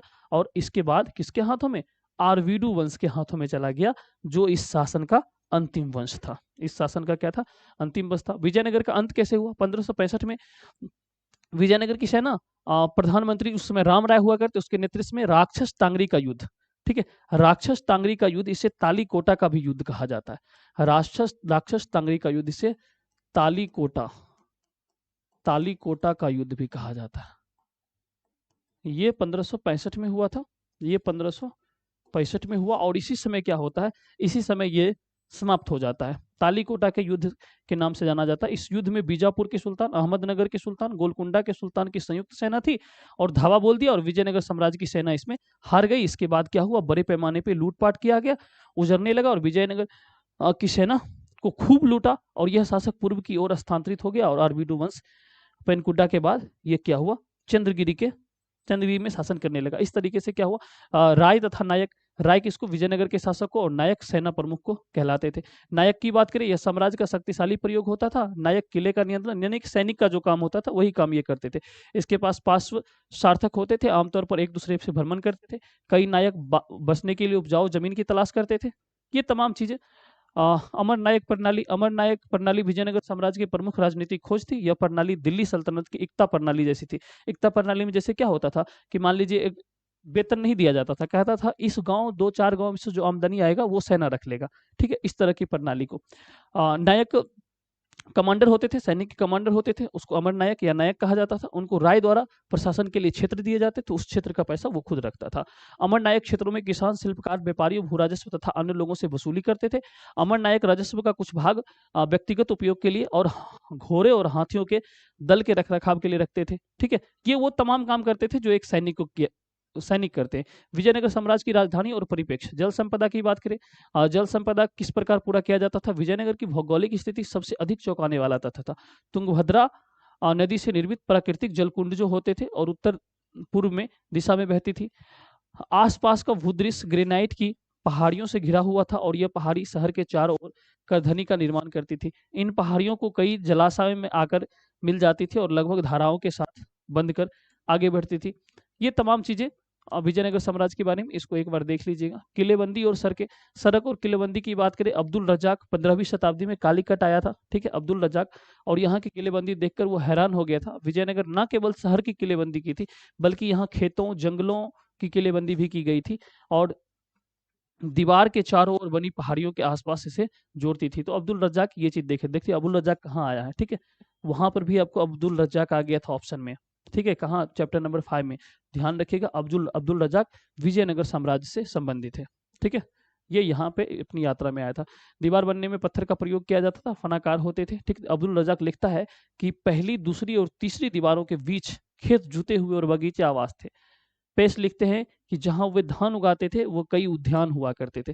खेतों को क्यों किलेबंद किया गया? खेतों को किलेबंद इसलिए किया जाता था कि शत्रु अनाज एवं खाद्य सामग्री की रक्षा की जा सके। अन्नागार भी इसीलिए बनाए जाते थे ताकि लंबे समय तक खाद्य सामग्री को रखा जा सके, यानी कि अन्नागार मतलब गोदाम जिसको बोलते हैं, वो भी इस समय बनाया गया था विजयनगर साम्राज्य में। तीसरी किलेबंदी होती थी शासकीय, मतलब देखिए एक किलेबंदी यहाँ हुई, मान लीजिए किलेबंदी अलग अलग तरीके से होती। देखिए ये एक किलेबंदी हुई, एक किलेबंदी ये हुई, तो इसके बाद इसमें खेत वोत किया जाता। एक किलेबंदी ये हुआ तो इसमें शहर है। ठीक है, उसके अंदर क्या होता था, शासक वर्ग। एक दो तीसरे किले के अंदर क्या होते थे, शासक वर्ग होते थे। तो इस तरीके से किलेबंदी की गई थी। पुरातत्वविद शहरों और वहां के बाहर जाने वाली सड़कों का अध्ययन किया, और उसमें बहुत सारी चीजें ऐसी देखी गई, भूभाग को, ठीक है, जोड़ने की, भूभाग बेचकर घाटियों को जोड़ने इधर उधर घुमाती थी। ये सब बहुत महत्वपूर्ण चीजें नहीं, महत्वपूर्ण जहाँ वहां पे मैं आपको बता रहा हूँ। मंदिर में प्रवेश की आगे बढ़ी हुई थी, और उनके दोनों ओर बाजार भी लगते थे। मंदिर के प्रवेश द्वार जो होते थे उसके आसपास, मंदिर के आसपास क्या होता था, एक शहर ही बस जाता था। ठीक है, शहरी केंद्र की ओर जाने वाली सड़कों पर सामान्य लोग के आवास कम साक्ष्य मिले हैं। ठीक है, पुरातात्विक के कुछ अन्य परिदृश्य में चीनी मिट्टी मिले हैं। ऐसे अनुमान लगाया गया कि इन स्थानों पर धनी व्यापारी रहते थे। अब चीनी मिट्टी के इस समय जो होता है ना, बहुत अच्छे बर्तन में कौन खाना खाते हैं, जो अमीर लोग होते हैं। तो वहां से चीनी मिट्टी के जो बर्तन मिले, तो लगा के चीनी मिट्टी उस समय का सबसे प्रसिद्ध बर्तनों में से एक होता था। तो कहा गया कि अच्छा, यहाँ पे अमीर लोग रहते होंगे, इसीलिए चीनी मिट्टी के बर्तन के साक्ष्य मिले हैं। पुर्तगाली यात्री बरबोसा, ध्यान रखिएगा, पुर्तगाली यात्री कौन था, बरबोसा। बरबोसा को याद रखिएगा। ठीक है, लोगों के आवास छप्पर के हैं, ये क्या बोले थे, लोगों के आवास छप्पर के हैं, लेकिन फिर भी सुदृढ़ और मजबूत हैं। व्यवसाय के आधार पर खुले स्थान पर लंबी गलियों में अवस्थित है। इन क्षेत्रों का सर्वेक्षण पता लगाया कि क्षेत्र के बहुत पूजा स्थल और छोटे छोटे मंदिर और जलाशय भी यहाँ मिले हैं। राजकीय केंद्र की बात करें, राजकीय केंद्र की विशेषता, बस्ती के दक्षिण पश्चिम में स्थित थी, और 60 से अधिक मंदिर सम्मिलित थे। यहाँ पे कितने, 60 से अधिक मंदिर सम्मिलित थे। लगभग 30 संरचनाओं की पहचान की गई जो महल के रूप में दी गई थी, और काफी संरचनाएं समृद्ध और अनुष्ठानिक कार्यों के लिए प्रसिद्ध थी। ठीक है, ये सब एक बार देख। सभा मंडप, सभा मंडप क्या होता था, मंदिर के आसपास क्या होते थे, छोटे छोटे मंडप नुमा बना दिए जाते थे। मान लीजिए मंदिर में आप गए, आपने पूजा किया, थक गया, उस मंडप में जाकर के बैठ जाइए। आपके साथ बच्चे हैं, वो क्या करते, खाना खाने की जिद कर रहा था, मंदिर में नहीं खा सकते, मंडप में जाकर खाइए। अच्छा, मेला लगा मंदिर के आसपास, तो मंडप में क्या होता है, नाच गाना डांस ये सब होता है, तो वो तमाम चीजें वहीं की जाती थी, इसीलिए सभा मंडप बनाया जाता था। ठीक है, स्थलों की दूसरी ओर आसपास के बहुत ही खुला स्थान होता था, जिसे इसलिए स्पष्ट नहीं होता था कि इसके कार्य क्या होते थे। ठीक है, महानबी डिब्बा, महानबी डिब्बा एकदम ध्यान रखिएगा, ये सबसे ऊंचे स्थलों पर स्थित महानबी डिब्बा एक विशालकाय मंच होता था। क्या होता था, स्टेज होता था, विशालकाय स्टेज होता था महानबी डिब्बा। ये लगभग 11,000 फीट के आधार पर 40 फीट की ऊंचाई पर होता था। यह एक लकड़ी की संरचना बनी हुई थी। मंच के आधार पर कुछ चित्र मिले हैं। इस संरचना से जुड़े अनुष्ठान सितंबर और अक्टूबर में क्या होता है, सितंबर अक्टूबर में दुर्गा पूजा होता है हमारे यहाँ। ठीक है, और शरद मास में मनाए जाते हैं। ठीक है, ये 10 दिनों तक चलने वाला हिंदू का त्योहार है। दुर्गा पूजा को आप ध्यान रखिए, बस ध्यान में आएगा। देखिए, उत्तर भारत में इसे दशहरा कहा जाता है। ठीक है, उत्तर भारत में यानी कि हम लोग क्या बोलते हैं, दशहरा बोलते हैं। ठीक है, दशहरा। ठीक है, दुर्गा पूजा, उत्तर भारत में दुर्गा पूजा हम लोग क्या बोलते हैं, उत्तर भारत में दशहरा, दुर्गा पूजा बंगाल के लोग, और नवरात्रि या महानवमी के नाम से जाना जाता है। ये दक्षिण भारत में आप देखेंगे नवरात्रि या महानवमी के नाम से जाना जाता है। इस अवसर पर विजयनगर के शासक अपने रुतबे और ताकत का प्रदर्शनी करते हैं। इस समय क्या होता था, महानवमी डिब्बा जो ये स्टेज बना हुआ है, इस पे क्या होता है, ये इस पे राजा बैठते थे और पूरे जनता के समक्ष क्या होते हैं, लोगों को कुश्ती करवाते थे, अलग अलग चीजें करवा करके अपने रुतबे को दिखाते थे, अपना शक्ति प्रदर्शन करते थे। कहाँ, महानवमी डिब्बा। ठीक है, महानवमी डिब्बा ये क्या था, एक स्टेज था। क्या था, एक स्टेज था जहाँ पे दुर्गा पूजा संबंधित अनुष्ठानिक मूर्ति पूजा, अश्व की पूजा की जाती थी, भैंस या जानवर की बलि दी जाती थी। आज भी देखिए बलि दी जाती है ना।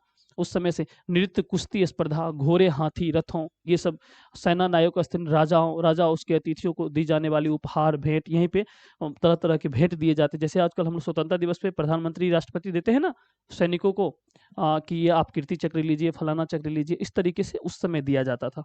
ठीक है, राजकीय केंद्र में स्थित भवन कमल महल। कमल महल किससे संबंधित है, इतना ध्यान रखिए, कमल महल किससे संबंधित है, तो विजयनगर साम्राज्य से संबंधित है। ठीक है, बहुत ही सुंदर ये महल होता था। इसका नामकरण 19वीं शताब्दी में यात्रियों ने किया। ठीक है, यह भवन किस कार्य के लिए बना था, तो ये मैकेंजी ने मानचित्र में सुझाव दिया कि यह परिषदीय सदन, यानी कि राजा जो होते थे अपने अष्टदिग्गज के साथ जो परामर्श लेते थे, शायद कमल महल में ही बैठकर लिया करते होंगे। ठीक है, हजार राम मंदिर। ठीक है, हजार राम मंदिर उत्तरार्ध धार्मिक केंद्र में स्थित है। कुछ मंदिर राजकीय केंद्र भी कहते हैं, और इसे अत्यंत दर्शनीय हजार राम मंदिर। आपको पूछ दे, कुछ नहीं पूछेगा, पूछेगा हजार राम मंदिर किस शासक से संबंधित है, किस साम्राज्य से संबंधित है, आप कहेंगे विजयनगर साम्राज्य से संबंधित है। बस इतना ध्यान रखना है, हजार राम मंदिर। संभवतः इसका प्रयोग केवल राजा और उनके परिवार द्वारा किया जाता था। दीवारों पर कई मूर्तियां बनाई गई थी और इस चित्र में मिल जाते थे, और इससे शहर पर आक्रमण की संरचनाएं नष्ट होती थी। धार्मिक मान्यताओं की बात करें तो तुंगभद्रा नदी के चट्टानों तथा पहाड़ियों पर उल्लेख रामायण और बाली और सुग्रीव के वानर की रक्षा राज्य करती थी। देखिए रामायण से जुड़ी हुई चीजें यहाँ पे बहुत कुछ है, ठीक है। यहाँ पे जो तुंगभद्रा नदी के तट पे चट्टानी भाग पर पहाड़ियों का उल्लेख है, वो रामायण में बाली और सुग्रीव, आप लोग सब जानते होंगे कि वानर राज्य की रक्षा करती थी। मातृ देवी पंपा देवी, ठीक है, इस पहाड़ियों की भगवान विरूपाक्ष से विवाह के लिए तपस्या की थी। किससे शादी करना चाहती थी? विरूपाक्ष से पंपा देवी शादी करना चाहती थी और वो उनके लिए काफी तपस्या की थी। इस राज्य के संरक्षण देवता शिव का ही रूप माने जाते हैं और यह विवाह विरूपाक्ष मंदिर में हर साल धूमधाम से आयोजित किया। किसका विवाह? पंपा देवी और विरूपाक्ष का विवाह यहाँ पे धूमधाम से मनाया जाता था। इन पहाड़ियों में विजयनगर साम्राज्य के पहले जैन मंदिर भी हैं, ठीक है। धार्मिक मान्यताएं देखें तो कई मान्यताओं से संबंधित है। मंदिर का निर्माण एक लंबा इतिहास रहा है। पल्लव, चालुक्य, होयसल, चोल, ये सब शासक ने मंदिरों के निर्माण करवाए। आमतौर पर शासक अपने आप को ईश्वर से जोड़ने के लिए मंदिर का निर्माण करवाते थे। ये सब मैं बता चुका हूँ आपको। विजयनगर साम्राज्य के शासक विरूपाक्ष मंदिर की ओर शासन करने का दावा करते थे। सभी राजकीय आदेशों को कन्नड़ विरूपाक्ष पर अंकित होता था। विजयनगर साम्राज्य के पूर्णकालिक राजाओं में इसमें से कोई बड़ी बात है ही नहीं। गोपुरम और मंडप के बारे में बता ही चुके थे। गोपुरम क्या होता था? मंदिरों का प्रवेश द्वार होता था। मंडप मंदिर परिसर में बनाए जाते थे। इतनी बातें आप ध्यान रखिए तो बहुत है, ठीक है। अब विरूपाक्ष की बात करें, विरूपाक्ष मंदिर 5 महत्वपूर्ण तथ्य देख लीजिए। विरूपाक्ष मंदिर का निर्माण शताब्दियों में हुआ था, कई शताब्दियों में हुआ था। विजयनगर साम्राज्य की स्थापना के बाद इससे अधिक बड़ा किया गया, अच्छा बनाया गया। अब मंदिर के सामने बना मंडप कृष्णदेव राय ने अपने राज्यरोहण के उपलक्ष्य में बनाया था। मंडप बनवाया था मंदिर के आसपास, विरूपाक्ष मंदिर के आसपास, कई मंदिरों के आसपास श्री कृष्णदेव राय को दिया जाता है। केंद्रीय देवालय पूरे परिसर में एक छोटे भाग की समिति रह गई थी और सभागार में कार्यों के लिए मूर्तियों और संगीत नृत्य के लिए कार्यक्रम देखने के लिए। अभी आपने राम मंदिर किन किन ने देखा? राम मंदिर आप लोगों ने देखा है क्या? राम मंदिर देखे आप लोगों ने क्या? तो राम मंदिर देखिएगा तो राम मंदिर कुछ इस तरीके से है।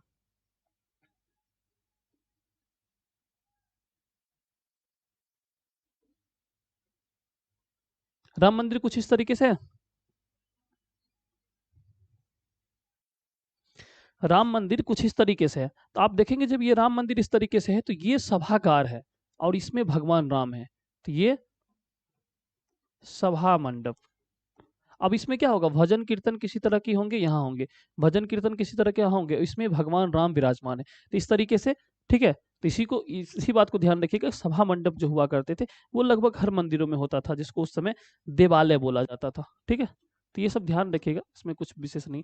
विट्ठल मंदिर, यहाँ के प्रमुख देवता विट्ठल थे और महाराष्ट्र क्षेत्र में पूजे जाने वाले भगवान विष्णु के रूप है। इस देवता की पूजा कर्नाटक में अभी आरंभ किया गया था। इससे पता लगा कि विजयनगर साम्राज्य के शासक अलग अलग परंपराओं और आत्म साथ किया। अन्य मंदिरों की तरह कई सभागार, देखिए सभागार है ना, सभागार अभी आपको बताए थे राम मंदिर का एग्जाम्पल देकर के। मंदिर परिषद में चित्रकार विशेषता गलियां होती, गोपुरम सीधे रेखा में होती थी, सीधा ऊपर की ओर होता था। फर्श पर पत्थर के टुकड़े लगाए थे, जाहिर सी बात है। महलों, मंदिरों तथा बाजारों का अंकन, ठीक है। महल, मंदिर और बाजार तीनों अलग अलग तरह की चीजें होती थी, ठीक है। शताब्दियों के संरक्षण और पुरातत्व सर्वेक्षण से कर्नाटक पुरातत्व एवं संग्रहालय विभाग द्वारा 1976 में हम्पी को राष्ट्रीय महत्व का दर्जा दिया गया। ये ध्यान रखिएगा, राष्ट्रीय महत्व का दर्जा, ठीक है। ये 1976 में किसके द्वारा दिया गया था? भारत सरकार के द्वारा, ठीक है। कर्नाटक पुरातत्वविद संग्रहालय विभाग द्वारा, ठीक है। और 1980 के दशक के आरंभ में और सर्वेक्षण के माध्यम से इसे अगले अवशेष के लिए अध्ययन के लिए लाया गया था और 20 साल पूरा होने पर दुनिया के कई विद्वानों ने जानकारी इकट्ठा की, ठीक है, और इसे संरक्षित करने का कार्य किया। लगभग वही 1986 के आसपास इसे विश्व विरासत की सूची में शामिल किया गया था। इसमें तो लिखा नहीं है। छोटे समूह में बांटा गया और आगे चल करके फिर कई इकाइयों में बांट के सर्वेक्षण में मेहनत में हजारों संरचनाएं आई और उसे उजागर किया गया। इसमें ऐसा कुछ नहीं है, ठीक है। ज़्यादा इस सब पे ध्यान मत दीजिएगा, अभी एग्जाम का समय है, इस सब पे एकदम जोर नहीं लगाना है, ठीक है। इतनी ही बातें थी, बाकी चीज़ें हम लोग प्रश्नों के माध्यम से देखेंगे, ठीक है। चलिए, विजयनगर साम्राज्य की स्थापना किसने की? विजयनगर साम्राज्य की स्थापना किसने की? देवराय, हरिहर एवं बुक्का ने, कृष्णदेव राय और सदाशिव राय।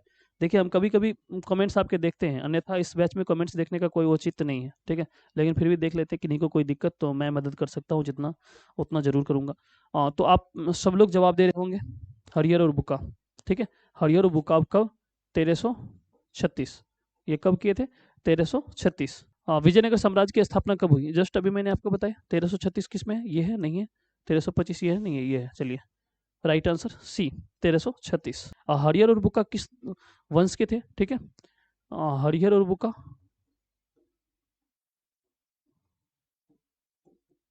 ये आपसे कभी पूछ दे किस वंश से थे, तो ये संगम वंश थे, संगम वंश से थे। किस वंश से थे? संगम वंश से। तो ये ध्यान रखिएगा बाबू। विजयनगर के शासकों ने अपने आप को क्या कहा था? विजयनगर शासक ने अपने आप को राव कहा था? नहीं, राव नहीं कहा था।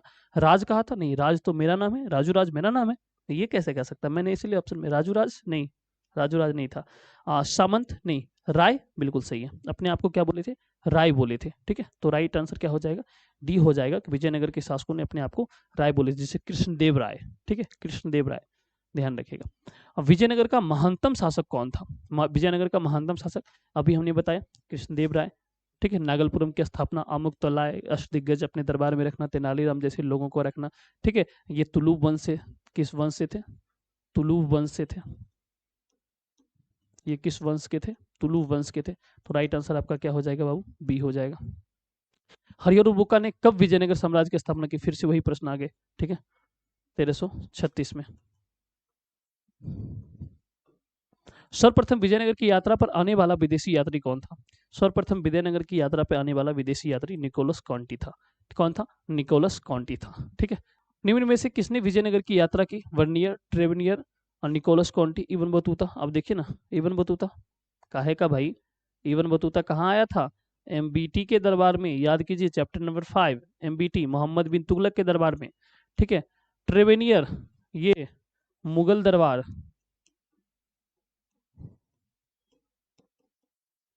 और ये भी वर्नियर भी मुगल दरबार में, फ्रांसवा वर्नियर। ये दोनों फ्रांसीसी हैं। निकोलस कंटी पुर्तगाल के हैं। ठीक है, और इबन बतूता कहाँ के थे? मोरक्को के। हम्पी किस राज्य से संबंधित है? हम्पी किस राज्य से संबंधित है? तो ये विजयनगर से है। ठीक है, विजयनगर से। राजा मंझले कद का है, मोटा होने की अपेक्षा पतला है, उसके चेहरे पर चेचक के दाग है, यह अत्यंत न्यायप्रिय कृष्णदेव राय के संबंध में ये किसने कहा था? कृष्णदेव राय के संबंध में ये बातें किसने कहा था? बताइए। ये अत्यंत न्यायप्रिय है, मंझले कद के हैं। ठीक है, ये कृष्णदेव राय के बारे में किसने कहा? Domingos page. ठीक है, राइट आंसर डी, इन्होंने कहा था इनके बारे में। कौन से विदेशी यात्री घोड़ों का व्यापार करते थे? तो इसमें 2-3 व्यक्ति का नाम आता है, जिसमें से, ठीक है, जिसमें से इनका अफगानिस निकितिन और फोनिया निनूज का नाम आता है। ठीक है, तो इसलिए राइट आंसर अपना डी हो जाएगा। विजयनगर के ध्वंस के पश्चात इसकी पहचान की गई, तो हम्पी के रूप में। ठीक है, हम्पी के रूप में। वर्तमान ये कर्नाटक में है। ये प्रश्न नहीं भी पूछे तो पूछ देगा वर्तमान में ये कहाँ है? कर्नाटक में है। ठीक है, तेनालीराम, तालीकोटा, तो तालीकोटा का युद्ध हुआ था 1565 में। ठीक है, तालीकोटा का युद्ध हुआ था 1565 में। तो कुछ कुछ बातें ध्यान रखिएगा। महानबी डिब्बे को किस विदेशी यात्री ने विजय का भवन कहा? ठीक है, महानबी डिब्बा को किस विदेशी यात्री ने विजय का भवन कहा? देखिए, अधिकतर जो कोट होंगे ना, अधिकतर जो बातें होंगी ना, जो किसी चीज को कुछ कहा जाए, जैसे कृष्णदेव राय को कहा कि ये पतले थे, मोटे थे। ठीक है, कृष्णदेव राय के बारे में अपनी बातें रखी, महानबी डिब्बा के बारे में बातें रखेंगे, अलग अलग चीजों पे अपना वक्तव्य देंगे। ठीक है, तो ये किसने कहा था? डोमिंगोस फ्यूज पेज ने। ठीक है, डोमिंगस पेज ने। ठीक है, तो राइट आंसर अपना क्या हो जाएगा? 12 का ए हो जाएगा। ठीक है, 12 का ए हो जाएगा। नेक्स्ट चलिए, हम्पी को यूनेस्को द्वारा विश्व पुरातत्व स्थल किस वर्ष घोषित किया गया? 1856, 1876 और 1909 और 1986। कब किया गया था? मैंने आपको जस्ट बताया था। ये कब कहा गया था? 1986 में। ये कब कहा गया था बाबू? 1986 में। उसके 76 में इसको राष्ट्रीय महत्व का और 1986 में इसको क्या कर दिया गया? इनको पुरातत्व के ये विश्व पुरातत्व स्थल। ठीक है, आपसे पूछ दे कि राष्ट्रीय महत्व का दर्जा कब दिया गया? राष्ट्रीय महत्व का दर्जा ये कर्नाटक सरकार द्वारा दिया गया था 1976 में। ठीक है, तो ये 2 डेट याद रखिएगा। कभी हो सकता है कि आपसे ये पूछ ले राष्ट्रीय महत्व का दर्जा कब दिया गया, तो आप कहेंगे 1976 में। आपको कहेगा यूनेस्को द्वारा, ठीक है, यूनेस्को द्वारा, तो आप क्या कहेंगे? 1986 में। राइट आंसर डी होगा। ठीक है, कुछ बी बच्चे कह रहे हैं? नहीं बाबू, ध्यान रखिए, ये दोनों ध्यान रखिएगा। ये नहीं पूछ करके अधिकतर हमें चांस लगता है कि आपको फंसाने के लिए ये पूछेगा। ध्यान रखिएगा राष्ट्रीय महत्व का, और यह है विश्व पुरातत्व। ठीक है, विश्व पुरातत्व में यूनेस्को द्वारा ये राष्ट्रीय महत्व का दर्जा कर्नाटक सरकार द्वारा ही दिया गया था। ठीक है, पुरातत्व विभाग द्वारा भारत सरकार इसको ये करता है। ठीक है, तो ये ध्यान रखिएगा। हम्म, सिबेल ने अपनी पुस्तक ए फॉरगेटन एम्पायर में किस विदेशी, मैं हट जाता हूँ, आराम से क्वेश्चन देखिए। सिबेल ने अपनी पुस्तक ए फॉरगोटन एम्पायर में किस विदेशी यात्रियों के यात्रा वृत्तांत की चर्चा की है? ठीक है, किसने? फॉरगेटन ने। इसमें आप जान लें फोमियो पेज और फोर्नियो नोनिज, ये दोनों व्यक्ति के बारे में कहा गया कि फॉरगेटन एम्पायर। ठीक है, हमेशा बोले ना आपको कुछ भी कहा जाएगा इस व्यक्ति को जरूर ध्यान रखिएगा। ठीक है, इस व्यक्ति को जरूर ध्यान रखिए कि ये बहुत सारे वक्तव्य विजयनगर साम्राज्य के दौरान इनके बहुत सारे वक्तव्य थे। ठीक है, तेनालीराम का संबंध मैंने अभी आपको बताया, तेनालीराम विजयनगर साम्राज्य से संबंधित थे। कहाँ से? विजयनगर साम्राज्य से संबंधित थे, ये मैंने पहले ही बता चुका हूँ। निम्न में से पुर्तगाली यात्री कौन था? पुर्तगाली यात्री ये सभी लगभग थे। बरबोसा था, अभी जस्ट मैंने, डोमिंगोस पेज था, और फोनियो न्यूनीज था। ठीक है, ये और तीनों थे। ठीक है, तो इनमें से सभी, राइट आंसर डी हो जाएगा। इस विदेशी यात्री ने अपने यात्रा वृत्तांत में 3 समुद्रों पार की यात्रा लिखकर भारत और रूस, देखिए भारत और रसिया से आज भी हमारे अच्छे मैत्री संबंध हैं। ठीक है, भारत और रूस के बारे में, ठीक है, भारत और रूस के संबंधों का आधार तैयार किया। आज भी रूस से अच्छे संबंध हैं। ठीक है, आज भी हमें रूस से अच्छे संबंध हैं हमारे। अफनासी निकितिन, ठीक है, इन्होंने भारत और रसिया के बीच जो मैत्री संबंध थे, भारत और रूस के बीच, इसको सुदृढ़ किया था, इसको सुदृढ़ किया था, इस संबंध को मजबूत, इस संबंध को एक आधार तैयार कर दिया था इसके बारे में। रूस में भारत विधा का जनक, father of Russian ideology, father of Russian ideology. ठीक है, ठीक है, फादर ऑफ रशियन, भारत में रूस विधा के जनक किसे कहा जाता है? ठीक है, देखिए संबंध की बात करेंगे तो अफनासी निकितिन। ठीक है, ये संबंध की बात करेंगे, संबंध की बात करेंगे, लेकिन ये देखेंगे कि फादर ऑफ रशियन आइडियोलॉजी, तो ये कौन हो जाएगा? जीएस लिविदेव। ठीक है, जीएस लिविदेव, ये क्या हो जाएगा? Father of Russian ideology. अभी भी देखिए ना, रसिया की आइडियोलॉजी 1972 में, 1972 42वें समय, 1976 में 42वां जब संविधान संशोधन हुआ था, ये 42 और 42वां संविधान संशोधन, ये सब आपको पॉलिटी में पढ़ना है, संविधान संशोधन। तो इसमें क्या हुआ था, जो मूल कर्तव्य हमारे यहाँ फंडामेंटल्स ड्यूटी जो है, ठीक है, फंडामेंटल ड्यूटीज जो है, यानी कि मूल कर्तव्य, ये भी हम लोग कहाँ से? रशियन आइडियोलॉजी से प्रभावित है, रशियन आइडियोलॉजी से प्रभावित है। ठीक है, ये जो फंडामेंटल ड्यूटीज हमारे यहाँ, जो 10 ड्यूटीज थे, बाद में चल करके 11 ड्यूटीज हुए, उसमें से क्या था, वो कहाँ से? तो रूस से ही प्रेरित था। तो आज भी हमारे संबंध उसी तरह के, और इतिहास में भी देखिए उसी तरह के संबंध थे। गोपुरम का संबंध किससे है? तो मंदिर से है, ये बातें क्लियर है। ठीक है, गोपुरम का संबंध मंदिर से। किस विदेशी यात्री ने यात्रा वृत्तांत के आधार पर परदेसी फिल्म का निर्माण करवाया? किस विदेशी यात्री ने यात्रा वृत्तांत के आधार पर परदेसी फिल्म का निर्माण करवाया? लेकिन इस सब प्रश्नों पे अपना ज्यादा दिमाग मत खपाइएगा। ठीक है, इन सब प्रश्नों पे आप अपना ज्यादा दिमाग मत खपाइएगा, नहीं तो फिर दिक्कत होगी। इसलिए ध्यान रखना है कि ये सब प्रश्न आएंगे तो इसको उसी तरीके से देखना है। ठीक है, बहुत ज्यादा इस पे अपना ध्यान नहीं खपाना। ये कौन थे? Nicholas Conti, Afanasy Nikitin, G S Lebedev, Domingo Paes. अरे परदेसी फिल्म है ना, इस पे देखिएगा, इस पे ज्यादा विवादित बातें ये सब, परदेसी फिल्म को लेकर है ना, अब ध्यान रखिएगा। अफनासी निकितिन भी, कहीं कहीं निकोलस कांटी भी देखने को मिलेगा, लेकिन ये प्रश्न गारंटी देते हैं कभी पूछेगा नहीं आपसे। अमुक्तालय किसके द्वारा लिखी गई? अमुक्तालय, ये कृष्णदेव राय के द्वारा। इन दोनों व्यक्तियों के द्वारा क्या किया गया था? विजयनगर साम्राज्य की स्थापना कब? 1336 में। तो ध्यान रखिएगा, ये समगम वंश से थे, ये तुलु वंश। विजयनगर साम्राज्य द्वारा सैनिक और असैनिकों की सेवा में दिए जाने वाले भूमिदान क्या कहलाता था? जागीर कहलाता था, इष्ट कहलाता था, उक्ता कहलाता था, अभरक कहलाता था। विजयनगर साम्राज्य में सैनिकों को सैनिक सेवा के लिए दिए जाने वाली भूमि क्या कहलाता था? अभरक कहा जाता था। ठीक है, अब अभरक कहा जाता था। अब देखिए इक्ता, इक्ता, ये दिल्ली सल्तनत में सैनिकों को दिए जाने वाली भूमि को इक्ता कहा जाता था, वो भी इल्तुतमिश के समय।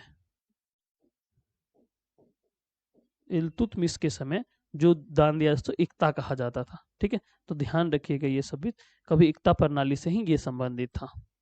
अपनी यात्रा वृत्तांत मत मतल सादेन नाम से किस विदेशी यात्री ने लिखा? अपनी जो यात्रा वृत्तांत थी उनकी, ठीक है, उनकी जो यात्रा वृत्तांत थी वो मतल सादेन नाम से किस विदेशी यात्री ने लिखा?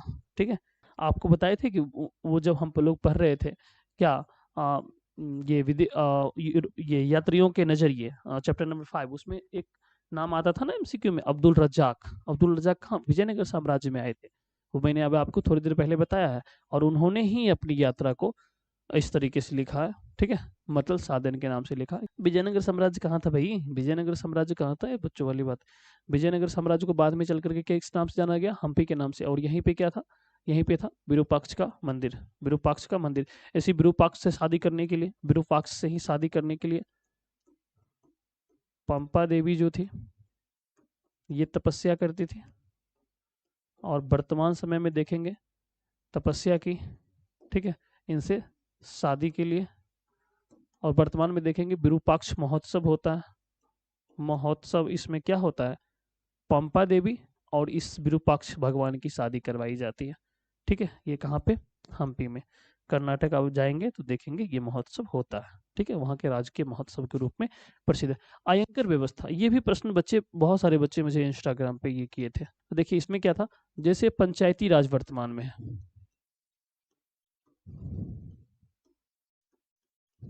पंचायती राज वर्तमान में, वर्तमान में जो आप देख रहे हैं ना, आपके गांव में जो मुखिया होते हैं, वार्ड होते हैं, गांव के स्तर पे जो प्रशासन होता है उसको क्या बोलते हैं हम लोग? पंचायती राज बोलते हैं। और विजयनगर साम्राज्य में जो गांव के स्तर पे जो प्रशासन था, ग्रामीण स्तर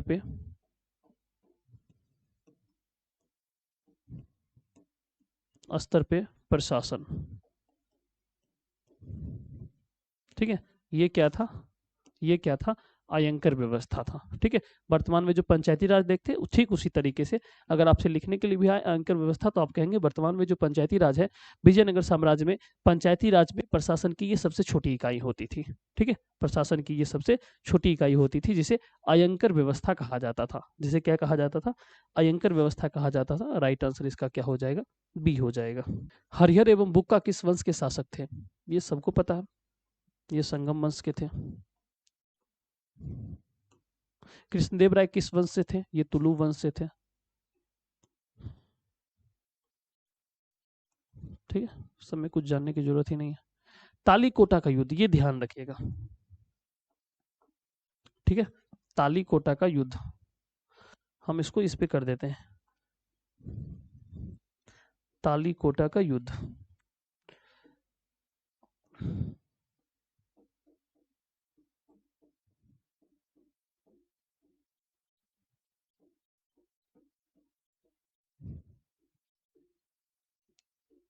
या इसी को राक्षस टांगरी का युद्ध कहा जाता है।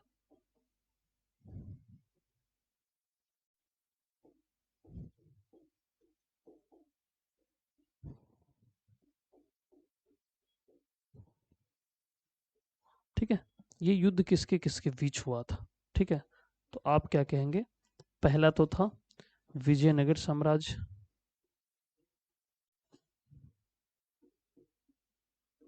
इसमें भी कौन सा? आरवीडू वंश,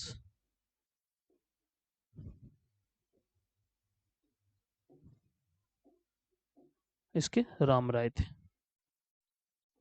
राम राय इसके प्रधानमंत्री थे इसके। ठीक है, और इधर से 3 लोग थे। इधर से कौन कौन थे? गोलकुंडा के सुल्तान,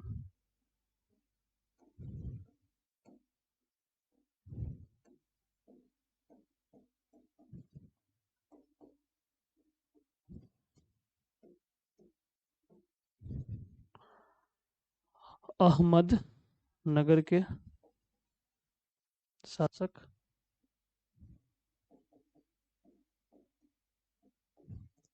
और आपके उड़ीसा के गजपति।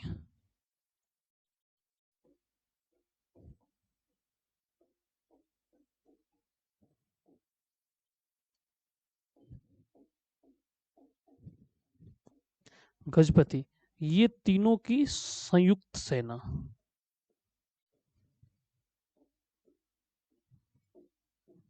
ये तीनों की सेना एक साथ थी। और इधर से कौन था? विजयनगर साम्राज्य के आरवीडू। और इन्हीं दोनों के बीच क्या हुआ? राक्षस टांगरी का युद्ध हुआ। और 1565 में। ये कब हुआ? 1565 में। इसे राक्षस टांगरी का युद्ध क्यों कहा गया? क्योंकि इस जगह का नाम जहाँ पे युद्ध हुआ उसे राक्षस टांगरी था। तालीकोटा में राक्षस टांगरी एक जगह था, उसे राक्षस टांगरी जगह था, इसीलिए राक्षस टांगरी या तालीकोटा का युद्ध कब? 1565 में। किसके किसके बीच? गोलकुंडा के सुल्तान, अहमदनगर के शासक और उड़ीसा के गजपति की संयुक्त सेना और विजयनगर के आरवीडू वंश के जो राम राय थे इनके बीच। इधर से एक अकेला और इधर से ये। इसी युद्ध के बाद क्या हुआ? इसी युद्ध के बाद विजयनगर का पतन शुरू हो गया। इसमें क्या होता है? इस युद्ध में विजयनगर की हार।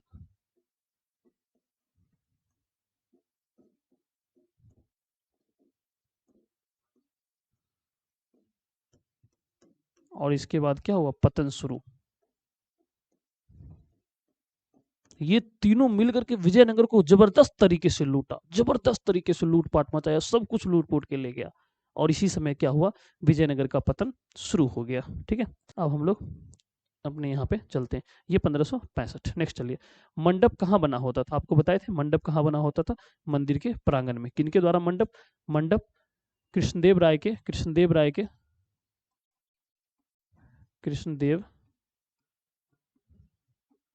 के राज्यरोहन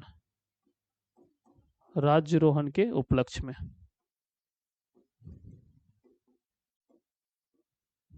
राज्यरोहन के उपलक्ष्य में ये मंडप बनाया गया था। ठीक है, नेक्स्ट देखिए। विजयनगर साम्राज्य की वर्तमान में किस राज्य में स्थिति है? किस राज्य में है बाबू? कर्नाटका में। ठीक है, किस राज्य में है? कर्नाटका में। बाकी आप सब्जेक्टिव प्रश्नों को देखिए। आयंकर व्यवस्था के बारे विषय में आप क्या जानते हैं? आयंकर व्यवस्था मैंने आपको बताया, पंचायती राज ध्यान रखिएगा, बहुत ज़्यादा दिमाग मत लगाइएगा, पंचायती राज ध्यान रखिएगा। और आप बताइएगा कि जिस तरीके से वर्तमान समय में केंद्र में सरकार, केंद्र में प्रधानमंत्री होते हैं, राज्य में मुख्यमंत्री होते हैं और पंचायत में मुखिया होता है, ठीक उसी तरीके से उस समय भी कुछ इसी तरीका की व्यवस्था था। केंद्र में जैसे कि आरबीडू, संगम और तुलु वंश का शासन हुआ करता था। और पंचायतों में क्या होता था? पंचायती स्तर पे, ग्रामीण स्तर पे क्या होती थी?